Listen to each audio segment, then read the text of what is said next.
नमस्कार दोस्तों, मैं Rajkumar Maurya RK Maurya commerce classes में आपका स्वागत है।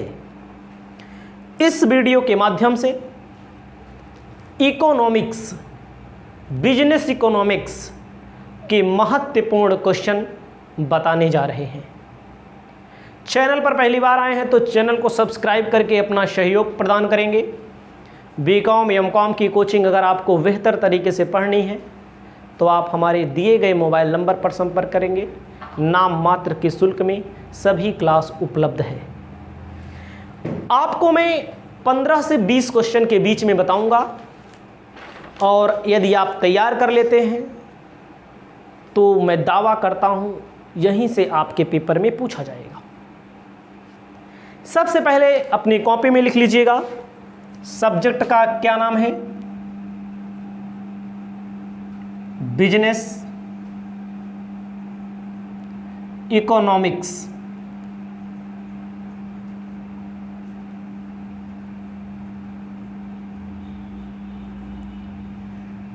व्यावसायिक अर्थशास्त्र। आप जब व्यावसायिक अर्थशास्त्र का पेपर देने जा रहे हैं तो मेरे भाई लोग, मेरे बहन लोग, सबको मैं बताना चाहता हूं, पहला क्वेश्चन तैयार करके जाइएगा। हिंदी में भी लिख दे रहे हैं, इंग्लिश में भी लिख दे रहे हैं। व्यावसायिक अर्थशास्त्र का अर्थ।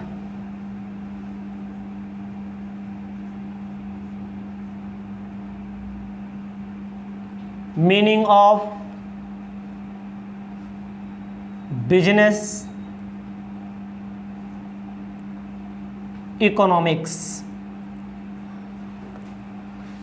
अगर आप बिजनेस इकोनॉमिक्स का पेपर देने जा रहे हैं तो बिजनेस इकोनॉमिक्स के बारे में आपको लिखना भी आना चाहिए ना। अगर ना पढ़ा हो आपने तो पढ़ लीजिएगा। तब भी अगर ना समझ में आ रहा हो, पढ़ने पर पेड कोर्स में पूरा कोर्स उपलब्ध है, सिर्फ नाम मात्र के शुल्क में। दावा करते हैं तैयार कराने का, इतना आप तैयार कर लीजिएगा। अब आपको डेफिनेशन भी याद होनी चाहिए। यहां पर उत्तर नहीं बता रहे हैं, परिभाषा याद होनी चाहिए।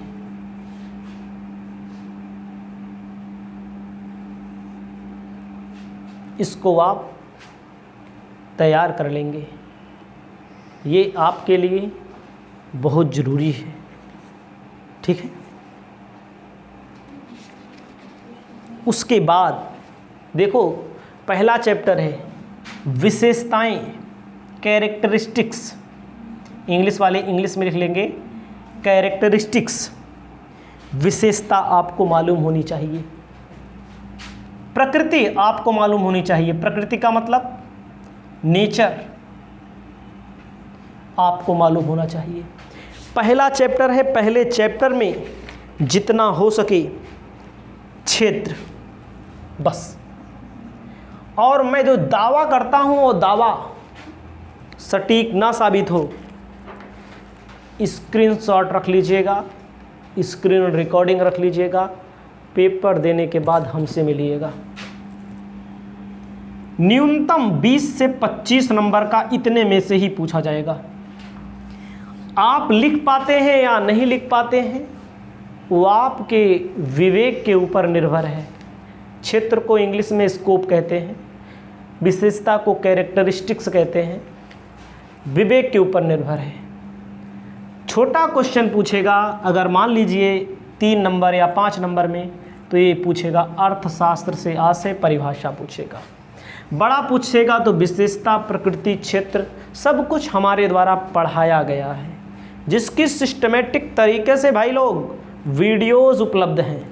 मैं अभी चाहूँ तो पढ़ा सकता हूँ, लेकिन अभी मेरा उद्देश्य क्या है? इकोनॉमिक्स के इम्पॉर्टेंट क्वेश्चन बताने का है। तैयार ना हो तो तैयार कर लीजिएगा। अब आइएगा आगे। दूसरा पहले चैप्टर से रिलेटेड है,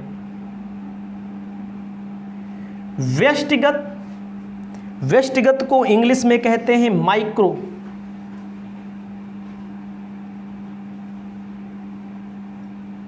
इकोनॉमिक्स। समष्टिगत मैक्रो इकोनॉमिक्स।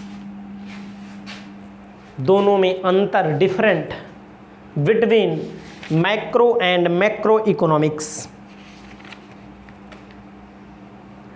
और इससे संबंधित क्या क्या शामिल किया जाता है, दोनों में डिफरेंट मैंने बता दिया, इसमें क्या क्या शामिल किया जाता है, क्या क्या माइक्रो इकोनॉमिक्स में, क्या क्या मैक्रो इकोनॉमिक्स में शामिल होता है। अच्छे से दिमाग अंतर याद कर लेंगे तो आधा से ज़्यादा वैसे याद हो जाएगा। समझ में आ रहा भाई? 5 नंबर में पूछेगा तो 3 नंबर में पूछेगा तो छोटा छोटा करके पूछेगा। हमारी बातों को गौर से ध्यान रखिए, हमारी बातों को सुनिए, समझिए। अब आपको चलते हैं तीसरे नंबर क्वेश्चन पर। 15 से 20 क्वेश्चन से ज़्यादा नहीं बताएंगे। तीसरा नंबर क्वेश्चन हमारा कहता है आर्थिक समस्या क्या है। आर्थिक समस्या क्या होती है? ठीक है,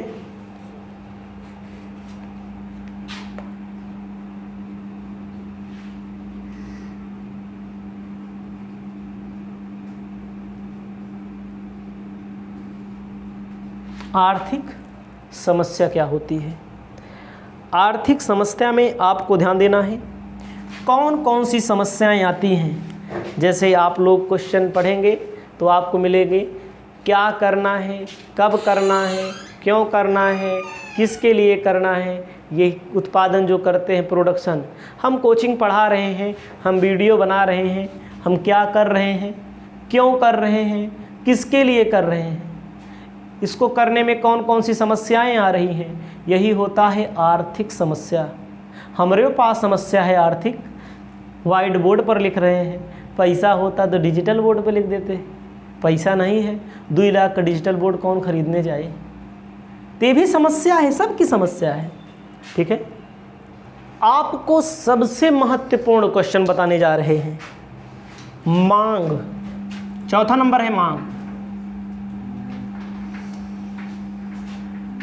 से आशय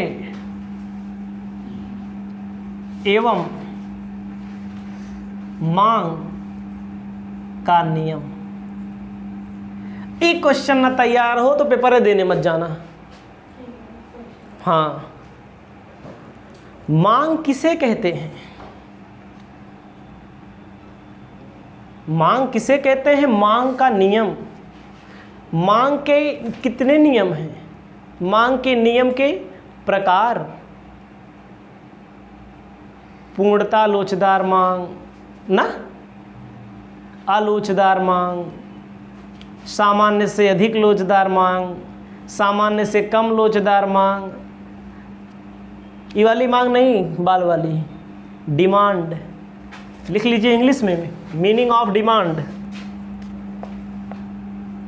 परिभाषा वगैरह सब याद होना चाहिए।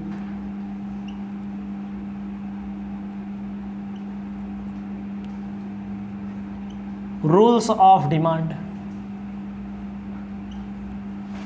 अपने आप को परखिएगा कि हम कितने पानी में हैं। पूर्ति से आशय, परिभाषा, पूर्ति की परिभाषा, डिफिनेशन ऑफ सप्लाई, पूर्ति की परिभाषा आपको लिखनी है।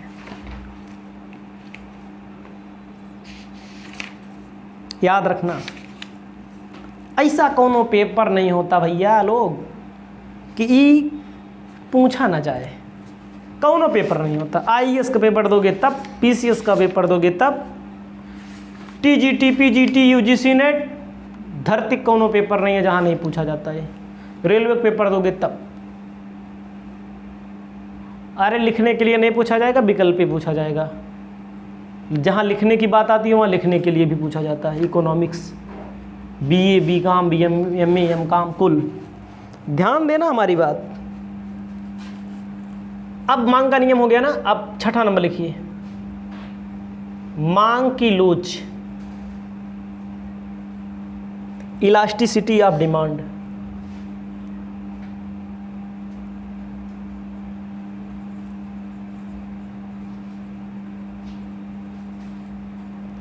इलास्टिसिटी ऑफ डिमांड, इसको आपको अपनी कॉपी में लिख लेना है।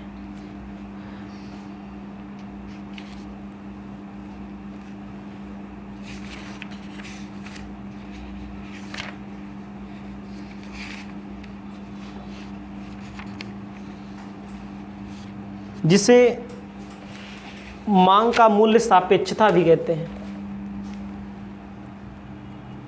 मूल्य सापेक्षता। ना याद तैयार हो तो इस सबको तैयार कर लीजिएगा। तैयार ना करते बने तो हमसे संपर्क कीजिएगा। जो लोग YouTube पर हमारी इस वीडियो को देखेंगे, लेकिन अलग से जो वीडियो मिलेगी वो फ्री में नहीं मिलेगी, ठीक है। अब आता है उत्पादन फलन। ये और इम्पोर्टेंट है। का है? उत्पादन फलन, प्रतिफल के नियम।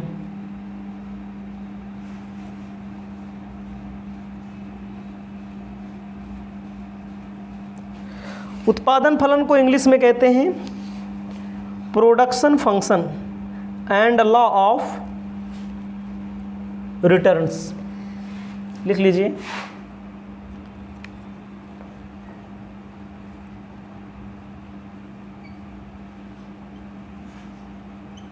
एंड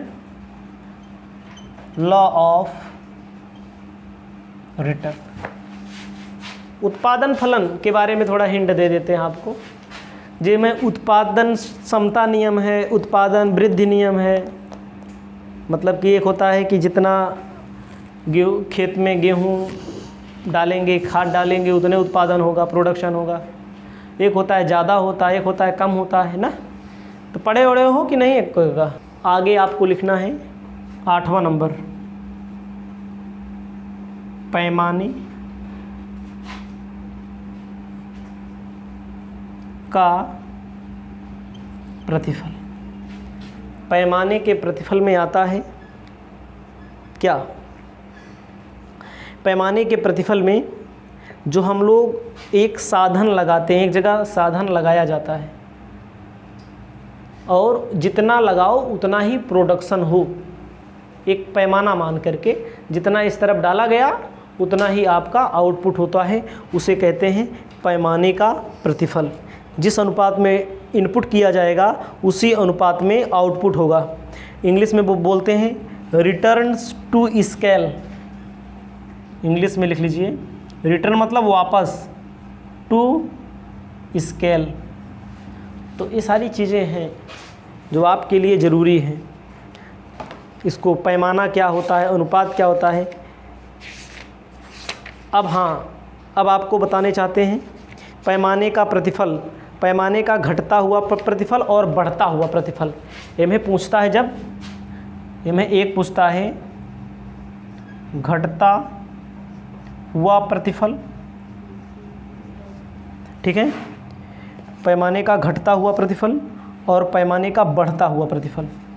इंक्रीज कंसीडरेशन और इंक्रीज स्केल, घटता हुआ डिक्रीज स्केल,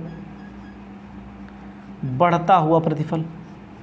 यहाँ उत्तर नहीं बता रहे हैं लेकिन फिर भी आपको बता रहे हैं कि इंक्रीज स्केल, डिक्रीज स्केल। सबसे नीचे लिखा है बढ़ता हुआ प्रतिफल, उसके पहले घटता हुआ प्रतिफल। 9 10वां लिखना है, 10वां 9वां जो भी होगा लिखना है। समोत्पाद वक्र क्या है या समोत्पाद रेखाएं क्या हैं।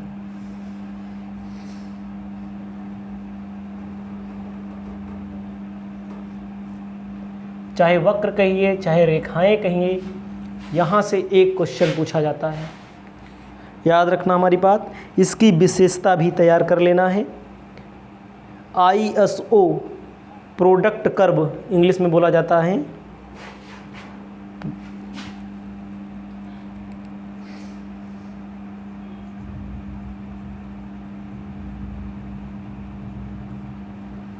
समोत्पाद वक्र, इसको लिखना है। समोत्पाद रेखाएं,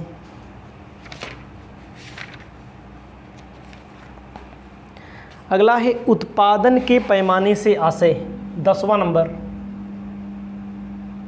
उत्पादन के पैमाने से आशय। ध्यान दीजिएगा, स्केल ऑफ प्रोडक्शन इंग्लिश में कहेंगे, meaning of scale of production. बड़े पैमाने पर उत्पादन, छोटे पैमाने पर उत्पादन, याद रखिएगा। इसके अंतर्गत आता है बाह्य बचतें, इससे लाभ वगैरह क्या होता है, छोटा बड़ा, इसको तैयार कर लीजिएगा।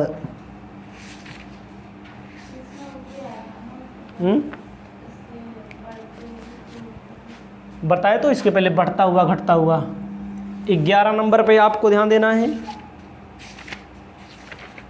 11 नंबर पर आपको तैयार करना है लागत का सिद्धांत। लागत का क्या सिद्धांत है?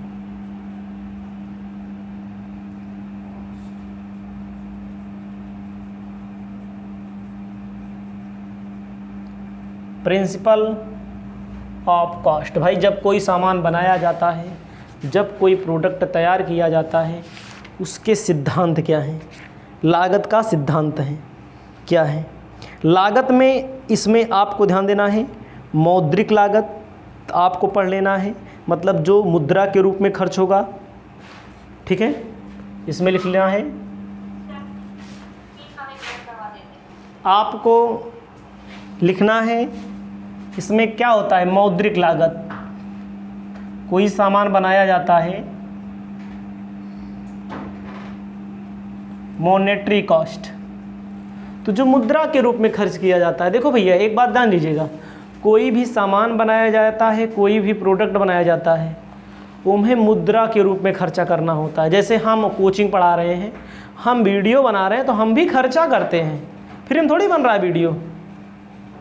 पहली बात तो क्या खर्चा होगा, डाटा। दूसरी की बात मोबाइल। तीसरी की बात देखो माइक खरीद के लाए हैं, या डुप्लीकेट मिल गया, सही बता रहे हैं, डुप्लीकेट मिल गया, 450 रुपये दिए, मार्कर स्याही, ये सब मुद्रा में खर्चा होगा। अगला बात क्या होगा, कष्ट बहुत है भैया। हम वीडियो बना रहे हैं ना, जो लोग देखते हैं यूट्यूब पर फ्री फंड में, जो लोग हमारे पास फ़ोन करते हैं कि ये डाल दो, वो डाल दो, डालते हैं, जितना क्षमता होगी डालेंगे। लेकिन आपको पता होना चाहिए पैर दर्द कर रहा है। सुबह 6 बजे से मेरे वीडियो बन रहा है, 6 से 7:15 बजे तक मैंने अपने घर पे वीडियो बनाया, वीडियो भी बनाया, उसी में चाय पिया, वहीं में दूधो लावे गए थोड़ी दूरिया। तो क्या है, कष्ट। उतनी दूर से हम आए हैं, पढ़ाने आए हैं, वो भी आज जिस दिन ये वीडियो बन रहा है उस दिन साइकिल से आए हैं, कोई शर्म वाली बात नहीं है, साइकिल पे चलाते हैं हम। आप समझिए कष्ट क्या है। फिर यहाँ आया हम, अभी पानी भी प्यास लगा है ना, तो कष्ट भी होता है। कोई भी सामान जब बनता है, कोई भी प्रोडक्ट जब बनता है, तो कष्ट भी तो होता है। शरीर को कष्ट करना पड़ता है, त्याग करना पड़ता है, तपस्या करनी पड़ती है। आज 25,000 सब्सक्राइबर हो गए हैं, जब मैं वीडियो बना रहा हूँ 25,200 कुछ, तो कितना कष्ट, कितना त्याग किया गया है। तो ये भी लागत में आएगा। ऐसा नहीं है कि कोई जोड़ ले कि हाँ मान लीजिए 1 घंटा बनाए 200 रुपया हो गया वीडियो का, और डाटा लगा होगा 10-20 रुपये का, इस तरह नहीं जोड़ा जाता, कष्ट भी होता है। तो इसमें लिखना पड़ेगा आपको रियल कॉस्ट, वास्तविक लागत। मतलब अपने हम बता रहे हैं ये चीज़ होता है, कुल रियल कॉस्ट, एक कष्ट इसमें आता है, त्याग तपस्या इसमें आता है, ठीक है। तीसरा होता है अवसर। अवसर को अंग्रेजी में क्या बोलते हैं, अपॉर्चुनिटी। अवसर, एक अवसर खो रहे हैं तो दूसरा अवसर पनप रहा है। मान लें हम इकोनॉमिक्स वीडियो ना बनाते होते तो, कॉमर्स वाला वीडियो ना बनाए तो, हम कोचिंग ना पढ़ा करके दूसरा कोई काम कर रहे होते, तब कितना पैसा कमाते, तो वो भी एक अवसर है। अवसर का मतलब एक अवसर छोड़ा होगा हमने, तभी तो ये काम कर रहे हैं। इसको छोड़ेंगे तो तभी तो अगला काम करेंगे। अवसर लागत भी होती है, अपॉर्चुनिटी कॉस्ट होती है, इसको आपको याद रखना पड़ेगा। ठीक है। उसके बाद अस्पष्ट लागत, चौथा नंबर, ये सब इसी में आएगा। अस्पष्ट, इसको जब आप अच्छे से पढ़ेंगे, बहुत लागत है, सीमांत लागत, पूरक लागत, दुनिया भर की लागत है। तो मुख्य तौर पर मौद्रिक, रियल, अवसर, तीनों अच्छे से पढ़ना है आपको। ना पढ़ पाओ तो बात भाई आप समझना, हमसे मत कहना कि पेपर में नहीं आवा। अब अगला 12वां नंबर क्वेश्चन में आएगा, ये सब मिटा देते हैं। बाजार क्या है? अगर आप पढ़े नहीं हैं तो मैं दावा करता हूं बाजारियों के बारे में लिख पाओगे। कितना लिख लोगे? अगर आप पढ़े हैं तो बाजार में लिखोगे। बाजार की परिभाषा क्या होती है? जहां पर खरीदने वाले और बेचने वाले इकट्ठा होते हैं, चाहे ऑनलाइन कहिए, चाहे ऑफलाइन कहिए, चाहे सब्जी कहिए, चाहे हीरा सोना चांदी, सबका अलग अलग बाजार होती है। बाजार के प्रकार, बाजार कई प्रकार की होती है? दुई, स्थानीय बाजार, क्षेत्रीय बाजार, राष्ट्रीय बाजार, अंतर्राष्ट्रीय बाजार, एक अलावा बाजार होते हैं। बहुत बाजार हो, जब पढ़ोगे तब समझ में आएगा, नहीं तो ऐसे हल्के में लेना। ठीक है। समय के आधार पे अलग लगता है, बिक्री के आधार पे अलग लगता है। बाजार, बाजार के तत्व कसम खा रहे हैं कि पेपर में ना आए रहे तो चैनलवा पे आना और डिलीट कर देना। डिलीट मतलब अनसब्सक्राइब कर देना। कॉन्फिडेंस से हम बता रहे हैं। पूर्ण प्रतियोगिता और पूर्ण प्रतियोगिता में कीमत निर्धारण।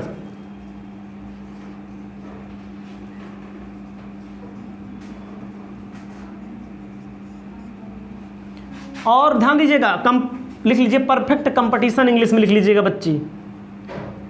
परफेक्ट कंपटीशन, पूर्ण प्रतियोगिता, कीमत निर्धारण, प्राइस डिटर्मिनेशन किया जाता है। ये प्रश्नों ऐसा रखा है। Paper leak, question leak, paper leak नहीं, क्वेश्चन लीक। पूर्ण प्रतियोगिता में कीमत का निर्धारण, परफेक्ट कंपटीशन अंग्रेजी में जो लिखना चाहेंगे। के का बोलते हैं पूर्ण प्रतियोगिता? बताओ भैया राहुल। पूर्ण प्रतियोगिता का मतलब जहां पर बहुत सारे क्रेता हों, बहुत सारे विक्रेता हों। भैया हमारे ले लो, हमारे ले लो, वो कहते हैं हमारे ले लो ना, लोग आकर्षित करते हैं, वो का बोलते हैं पूर्ण प्रतियोगिता। बहुत सारे क्रेता, बहुत सारे विक्रेता। जैसे सब्जी मंडी में चला जाओ, कंपटीशन होता है। सब्जी मंडी की एग्जांपल लेकिन नहीं लिखना है आपको, लिख देना है, लिख देना, कोई दिक्कत नहीं, गलती हो गई हमसे। पूर्ण प्रतियोगिता, बहुत सारे क्रेता ना, बहुत सारे विक्रेता। सबसे ज़्यादा कंपटीशन हमका मंदिर में देखने को मिला था। मंदिर के सामने जो दुकान रखे रहा थे, सही है कि नहीं? वो सबसे बुरा हमको वही लगता है, जो हमारे किया लैला, हमारे किया लैला, दिमाग खराब कर देते हैं ना। तो कंपटीशन, और जैसे आप देखिए कंपटीशन से ग्राहकों का लाभ भी होता है। वो 50 में देता हूँ ना, हाँ, कॉलेज वाले भी, ये भी है परफेक्ट कंपटीशन। मतलब बहुत सारे क्रेता होंगे, बहुत सारे विक्रेता होंगे, क्रेताओं के सामने बहुत सारे ऑप्शन होते हैं, लाभ, दोष, गुण, यही सब आपको लिखना है। कसम बता रहे हैं, पेपर में आता है और आएगा भी। मिला लीजिएगा, पेपर भी मैं आपको दूंगा, 2-4 पेपर भी मैं आपको दूंगा, ऐसा नहीं है। पूर्ण के बाद आइए एकाधिकार, 14 नंबर। एकाधिकार क्या है? मोनोपोली।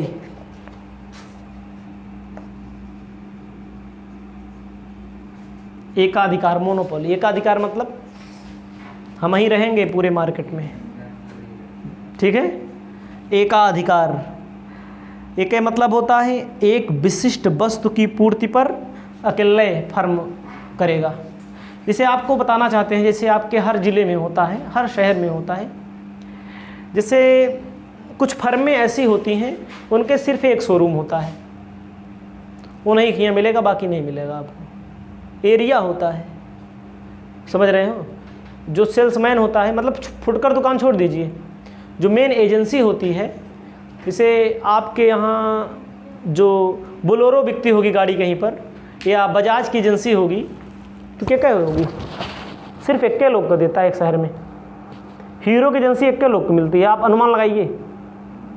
भले आपको ऊपर से दिख रहा होगा दुईठी है, हमारे तरफ है प्रतापगढ़ में, चिलविला में, दोनों एजेंसियाँ इक्के हीरो के, हियाँ ना लेबे तुम लेबे ना, एकाधिकार, मतलब कुछ उनका एरिया होता है, एकाधिकार होता है कि नहीं। सुल्तानपुर में दूसरा कोई बेचता होगा, इलाहाबाद में दूसरा कोई बेचता होगा, पटना में दूसरा कोई बेचता होगा ना। एका बोला थे ना, एकाधिकार। एक आप बढ़िया से पढ़ लेना, विशेषता पढ़ लीजिएगा।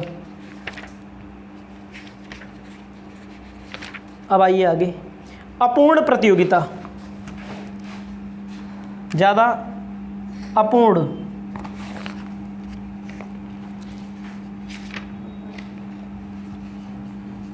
इम्परफेक्ट,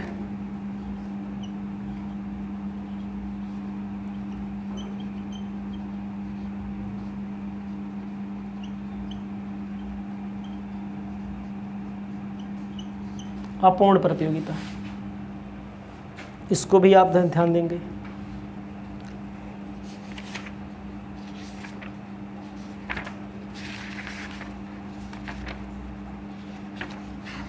अपूर्ण प्रतियोगिता के बाद अब आइएगा आप, 15 हो गया, 16, लगान क्या है।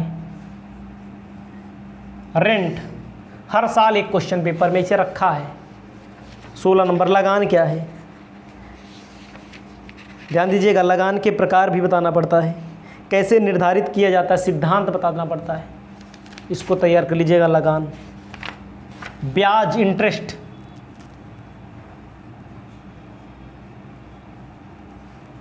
ब्याज क्या होता है, ब्याज के बारे में बताइए, ब्याज के प्रकार बताइए, ये पेपर में पूछता है बहुत ज़्यादा। इंटरेस्ट के बारे में।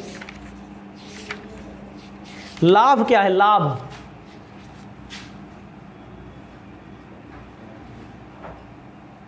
प्रॉफिट, इकोनॉमिक्स की भाषा में पूछता है। लाभ के प्रकार बताइए, लाभ के सिद्धांत बताइए, ठीक है। लगान मैंने बता दिया, ब्याज मैंने बता दिया, और मजदूरी क्या है, मजदूरी के प्रकार बताइए, मजदूरी के सिद्धांत बताइए। चैप्टर का नाम भले आपको दिख रहा होगा, मजदूरी के प्रकार बताइए, मजदूरी के सिद्धांत बताइए। 20 नंबर, गिफिन का विरोधाभास नियम एक आता है। गिफिन वस्तुएं क्या हैं, ये सब जब आप पढ़ेंगे अच्छे से वहाँ पर आपको मिलेगा। इतना आप तैयार कर लेंगे, इसके बाद आपको और भी क्वेश्चन पेपर उपलब्ध करा के दिखाएंगे कि कहाँ कहाँ पर कितना आया।